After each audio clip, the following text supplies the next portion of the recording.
पिछले वीडियो में हम यहाँ तक पढ़ चुके थे पूर्णांक पूर्णांक किसे कहते हैं। और हम इस वीडियो में यहाँ से पढ़ेंगे शून्य। शून्य न तो धनात्मक संख्या होता है और न ही ऋणात्मक संख्या होता है। उसके बाद सम संख्या इवन नंबर, वह संख्या जो 2 से पूर्णतः विभाजित हो जाए या 2 से डिवाइड हो जाए उसे सम संख्या कहलाते हैं। जैसे 2, 4, 0, -2, -4, 10, 220, -20 इत्यादि।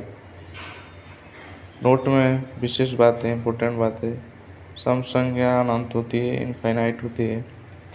सबसे छोटी सम संख्या निर्धारित नहीं कर सकते, क्योंकि इसमें देखिए संख्या रेखा पर -2 भी, -4 भी, -6 भी, जितना ही माइनस में बड़ा होगा उतना ही छोटा होगा।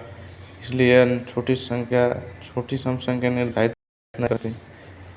सबसे छोटी धनात्मक संख्या 2 है। सबसे छोटी धनात्मक संख्या 2 है। सबसे छोटी ऋणात्मक संख्या में निर्धारित नहीं कर सकते। शून्य एक सम संख्या है। विषम संख्या ओड नंबर, वह संख्या जो 2 से पूर्णतः विभाजित न हो या 2 से डिवाइड न हो विषम संख्या कहलाता है।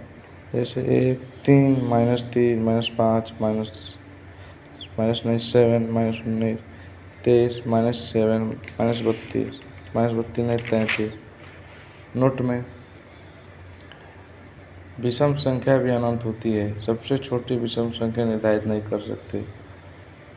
सबसे छोटी धनात्मक विषम संख्या 1 है। सबसे छोटी ऋणात्मक संख्या भी निर्धारित नहीं कर सकते, इसलिए कट लगा दें। शून्य विषम संख्या नहीं, शून्य विषम संख्या नहीं। परिमेय संख्या को पहचानने के लिए 3 कंडीशन है। पहला कंडीशन है जिसे p/q के रूप में लिख सकते हैं। q नॉट इक्वल टू 0, हर 0 नहीं होना चाहिए। p तथा q दोनों पूर्णांक होना चाहिए, तब यह परिमेय संख्या होगा। जैसे एग्जाम्पल में 3/4 या 3p अंश और हर के रूप में लिखा गया है। हर 0 नहीं है और 3 और 4 दोनों पूर्णांक है, इसलिए यह परिमेय संख्या है। 1 भी है, 5/3 भी है, कड़ी में 16 है। ऐसे बहुत सारे उदाहरण है इत्यादि। 0 भी है, 0.4 भी है, 2.42 है इत्यादि। ऐसे बहुत उदाहरण है। उसके बाद अपरिमेय संख्या किसे कहते हैं।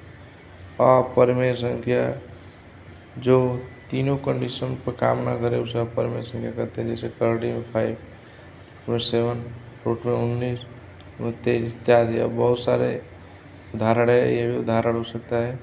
√3 ये भी उदाहरण होता है इत्यादि। ऐसे भी उदाहरण हो सकता है। समझ में आया।